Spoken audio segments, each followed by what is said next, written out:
So now that Black Ops 4 Zombies is over, as I said a couple of weeks ago, I want to give my final thoughts and opinions on how the game went overall. Now that the Ether story is finished, the Chaos story is going to carry on in the next game, but for now that is over as well. I want to give you guys my final thoughts. Of course yours may be different, so let me know your opinions down in the comment section below, but this is my list of what I think Black Ops 4 Zombies did good and bad. A lot of people in the community consider this game to be one of, if not the worst out of the Zombies games from World at War to Black Ops 4. I believe Black Ops 3 is generally considered to be the best Zombies game, it is for me at least, and to go from that to such a high to Black Ops 4, which I don't think anyone can say has lived up to its expectations. I don't believe it's been as successful as BO3 Zombies. The player count definitely isn't as high as it was, and so you have to ask the question, where is all the interest gone? What happened and what went wrong with BO4? First off, I think the underlying and biggest problem with the game itself, not just Zombies,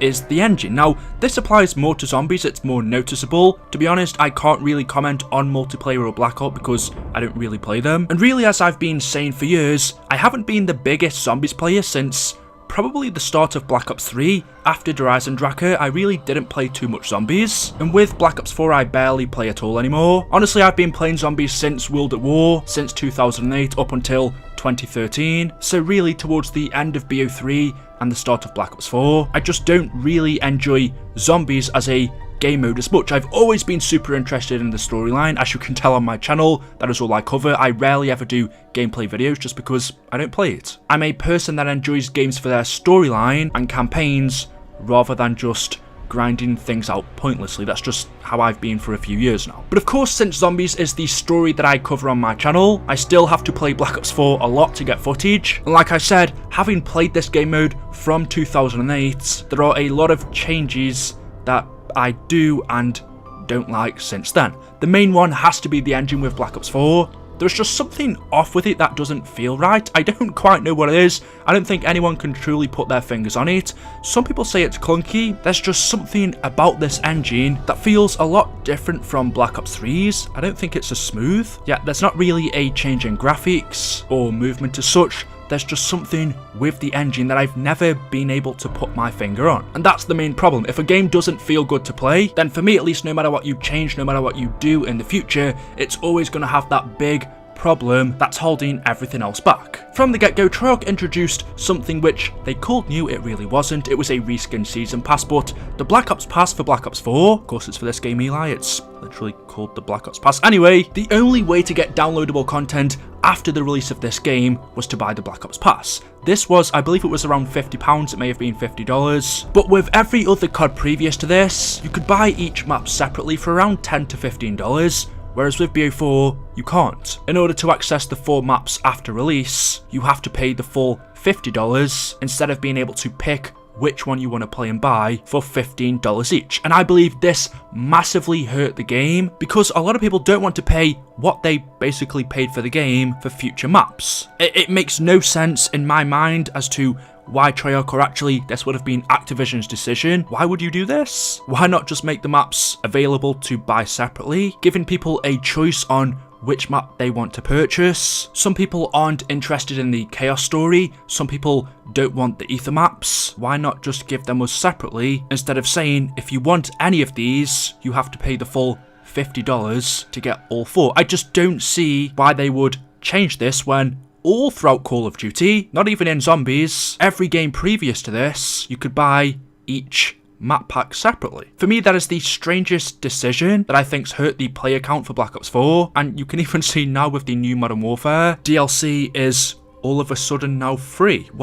I don't understand. The Black Ops Pass was a massive problem, and what adds on to this even more is when every Ether map is a remake or a remaster. People don't want to pay $50 already, and they especially don't when these are maps they've already played in previous games. And so talking about the maps, as I just said, every one to do with Ether is a remake. Blood of the Dead is Mob of the Dead, Classified is 5, Alpha Omega is Nuketown, and Tag der Toten is Call of the Dead. You could say, okay, but they delivered new maps for the Chaos story. Well, there is a lot more interest in Ether. The player count is a lot higher. A lot of people would have brought this game and the Black Ops Pass just for the Ether side, and so to have every single map being a remake, which wasn't confirmed to us when the game first came out. We weren't told that DLC 3 and 4 were going to be remasters. It just adds on to my point that this whole game feels like Black Ops 3 3.5. It feels like an add-on to that game. Pretty much everything here is rehashed content. In terms of maps, I think the Chaos story is fine. 9 was very good. Ancient Evil was great. Personally, Voyage of Despair I didn't like. And Dead of the Night, although it's an okay map, hardly anyone knows about it because Treyarch didn't promote it. This must be one of the only zombies maps in history that Treyarch didn't promote 1 or 2 weeks, even a day before it came out. The only reason people knew it was coming out was down to leaks. I get that maybe they wanted to surprise us, but hardly any of my friends knew about it. It didn't get the exposure I think it deserved because it wasn't bad, but that is one of the strangest marketing decisions I've ever seen. Imagine not promoting your product. And so the engine, the Black Ops Pass, and the fact that all of the Ether maps are remakes or remasters are my 3 biggest problems with the game. However, going down my list of things wrong with Black Ops 4, another one of those is Wonder Weapons. I don't really need to say too much. As you would expect, we had really no new Wonder Weapons in Black Ops 4. I'm not going to count the new version of the Wonder Waffle, it's just the Wonder Waffle with a sniper scope. We also had an iced up version of the Thunder Gun, the Ray Gun Mark II with elements, the Winter's Howl, the Blundergat. We had no new Wonder Weapons. One of my biggest issues, even before the game released when I saw leaked gameplay, has been the HUD. I think it's too cluttered, it's too overcrowded. I've seen hundreds of people saying the same. It doesn't look good if you compare it to previous zombies games. The HUD is a lot more simpler, it's tidier, it doesn't take away from the immersion like it does with BO4. The elixirs are placed on the screen so obviously. We now have a health counter, which personally I think is unnecessary. We've never needed it before. Why change something that isn't broken? I think people can tell if they get hit 4 times. There's also no need for us to have an image of the gun on the screen. There's just a lot of unnecessary things on the screen that don't need to be there. As I just mentioned, the health system was changed from previous games. In Black Ops 3 we had a 3-hit system, in Black Ops 2 it was a 2-hit system. For me, Black Ops 3's was perfect. 2 hits was 1 hit too less, and 3 hits was just fine, but 4 hits makes it a little bit too easy. Now, of course the compromise is there's no Juggernog, which at the same time makes it more difficult,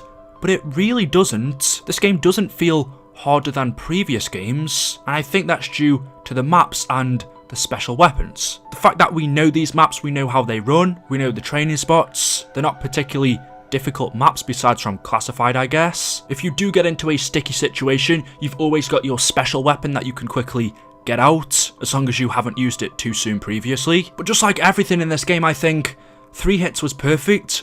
Why change it? If I remember correctly, when the game first released it was actually a 3-hit system, but since there's no Juggernog, a lot of people were complaining that it's too difficult, and rightly so. But now that it's 4 hits, with the safety of our special weapons, I feel like it's a little bit too easy. Again, why change something that isn't broken? What reason did they have? Because it makes no sense in terms of storyline for taking away the old perk system, giving us a new one, and changing the amount of hits we can take. And that brings me on to the perks. Another massive issue for everyone is the OG perks that we've had since World at War for like 9 or 10 years. All of a sudden in Black Ops 4 are changed. We now have this system where you can customize them and choose which perks you want. In my opinion, I rarely ever buy them, so I can't comment on half of them, how good they are, how useful they are. You guys can do that in the comment section below, but that should tell you something. If I'm not buying perks in a zombies game, then there's something wrong. The old perks such as Juggernog, Speed Cola, Double Tap, Quick Revive, Deadshot, Stamina Up,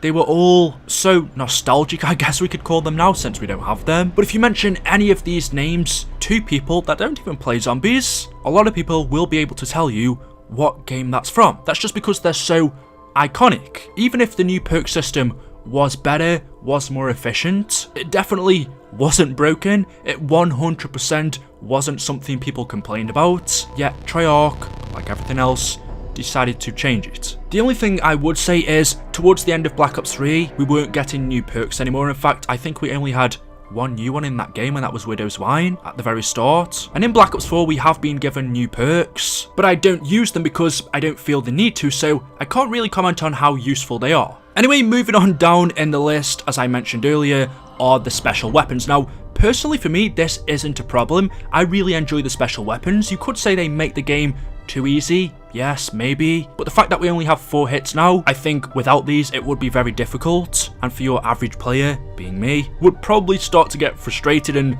throw a few controllers. So I like the special weapons, I like the idea. For me, they're not a problem. But being a storyline person, one thing that kind of annoys me, because I love this game in terms of storyline so much. When you've invested 10, 11 years into a story, you've got to be a little bit disappointed when the end of it happens in an animated fashion. The cutscenes for both Alpha Omega and Tag der Toten are animated in a comic book style. And whilst, yes, it does still look cool, it kind of takes away the emotion a little bit. In comic book style, they look a little bit more unrealistic, and when you have an ending as emotional as it was, although some people would disagree, a CGI cutscene, and a great example of this is Blood of the Dead. I know so many people were crying when they saw that ending, definitely wasn't me. But if you imagine that in a comic book style, that same effect just wouldn't have been there. Plus CGI is just so much more cooler. Now I don't really blame Treyarch for this. There have been a lot of rumours that this is just down to budget. If they aren't allocated this by Activision, and if this is the best they could do, then fair enough. But then I look at the Dead of the Night cutscenes, how animated those were, how much budget that must have taken up, yet you didn't promote that map.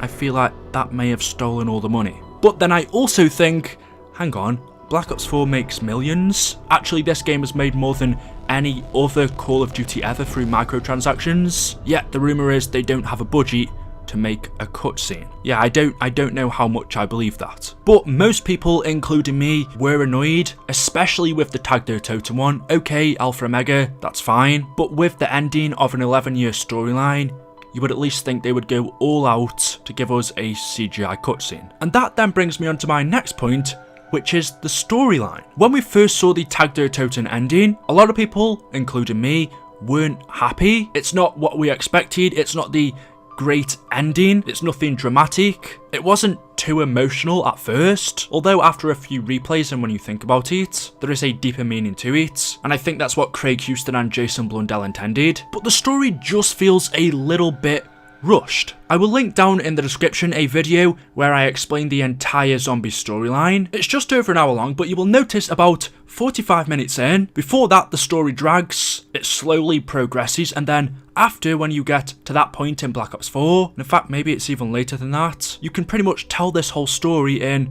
about 10 to 15 minutes, whereas with the other games, especially World at War and Black Ops 1, even BO2, it takes a lot longer. It feels like the story in BO4 was rushed. They had to cram all of this information inside before they could end it. Dr. Monty was nowhere to be seen. He is one of the major reasons why all of this is going on in the first place. Because I love the story, I can't really find too many holes in it, but I will say it perhaps didn't carry on from where it left off in Black Ops 3. Now, something I haven't really experienced, but I know a lot of people have, so I have to talk about it, is blue screens. Whilst doing the Easter eggs or going to high rounds, with the initial release at least, the longer you play Black Ops 4, the more likely you are to have a blue screen, meaning the game will crash. Let's say if you're on round 50, 60, 70, 80, 90, if you could get that high, your game could crash, you could lose all that progress, and that's hours upon hours of work. Thankfully, I've never experienced it. However, with Tag der Toten, I did finally have my first blue screen, but that was whilst using theatre mode. And now I think about it, theatre does seem to be messed up now since the release of DLC 4, but a lot of people were having blue screens, which was causing people to not play, not attempt to go for higher rounds or go to the Easter eggs. That was eventually fixed or made better, I believe, but there are still quite a few bugs and glitches in the game. More recently in Tag der Toten, if you use the zipline while shooting the thunder gun, you're going to go out of the map and, well, that's the end of your game. So for being a AAA title, you would expect better standards. You would think they would test half of these things, especially blue screens. You would have thought they would have figured that out before the release. People would have gotten to high rounds and had this happen to them, or maybe not, I don't know. And then again, something I've never been too fussed about is factions. Now, does anyone really know what these are? It was something that was promised to us before Black Ops 4. Of course, it never came out, and then a few months after, Treyarch then said it will be coming soon, and here we are at the end of Black Ops 4, a year later, almost onto the next game, and faction still isn't here. It's bad that you make promises on something that never comes, even though I still truly don't know what it is. I believe they are challenges you do in the game, and when you complete them you get story information. A few other things for me is the menu for Black Ops 4 Zombies. It takes so long for anything to load. If you click any option, such as custom mutations, or even try to change a map, you'll be sitting there for an hour waiting for it to load up. The menu is so clunky, and the control of having to use your analog stick to move your cursor around on screen to select things it's just slow and tedious. The menu is really laggy with bad controls, and I've noticed on Blackout and multiplayer it's kind of like this as well, although it doesn't seem to be as bad. Really, that's everything I can say for Ether, and I literally have pointed out everything. And I can't forget about Chaos, because everyone always seems to leave this out. One thing I do have to say is the amount of enemies in 9, Void of Despair, Dead of the Night, and Ancient Evil, the amount of different types we have, it's way too overwhelming. It makes it way too difficult, and more than anything, annoying. If you have the regular zombies and then maybe 1 or 2 different variants, but in some maps there are like 5 types, it's not good for gameplay. Also, Chaos, to start off, in my opinion, was boring. The storyline wasn't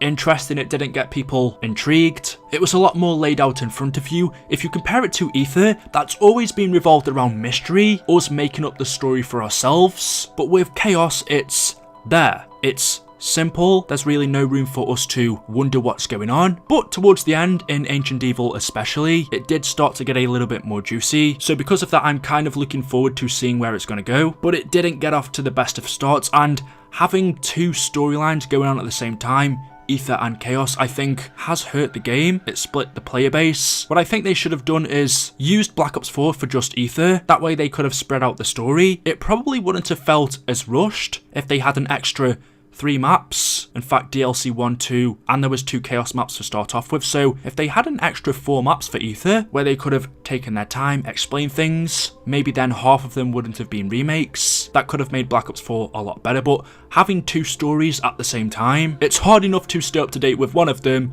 let alone 2. I also want to say something I've noticed is the zombies seem a hell of a lot faster on this game. The sprint speed is insane. It doesn't really give you time to look around, to appreciate the environment, or more importantly, search for Easter eggs. And they really took away the ability to have a crawler and leave the last zombie since they die within a few minutes. You know what, thinking about it, there are a ton of reasons as to why I think Black Ops 4 Zombies failed, why it didn't live up to the hype or the expectations of previous games. And with all the bad, of course, there is some good. With me, the storyline's always gonna be interesting. Although there was some flaws, I still thoroughly enjoyed it. Even though I could have been crying, I said could have, Richtofen's death was probably one of the saddest things I've experienced. Having an attachment to this character over 11 years, and also seeing them come together, them bonding, the conversations that they have between each other. Even though Zombies isn't its own campaign, it's still one of the best stories I've ever played. And that's odd because it's not a story game. You're not specifically doing missions, you're doing quests, and then at the end of it all, whilst learning information as you go along, you get a cutscene. I think the special weapons were a nice introduction, and the fact that your grenades would eventually replenish. I like the idea of max ammo automatically reloading your weapon. The boss fights on this game were very, very cool, even though we didn't get one in Tag der Toten. Avogadro in Alpha Omega, the werewolf in Dead of the Night, and especially the elephants in 9. That's one of my favourite boss fights of all time. The fact that we finally got to play as Ultimus, Victus and Primus in one game, and I'm sure if I really thought about it, there are a few other things out there. But apart from that, you have to admit, there's a lot more points that are bad than good, which is a shame. For a game mode that I really love, that I've supported for 11 years, to see Black Ops 4 Zombies not do as well as I wanted, it's kind of disappointing, and that's why I wanted to make this video. Hopefully someone at Treyarch can see this, and for the next game, Black Ops 5 or whatever it's going to be called, can improve on this, make it better, and bring the Chaos story back with a bang. Whether or not we get a reboot of Ether, I don't know. Personally, I hope so, but hopefully Treyarch Zombies overall after this will slowly start to come back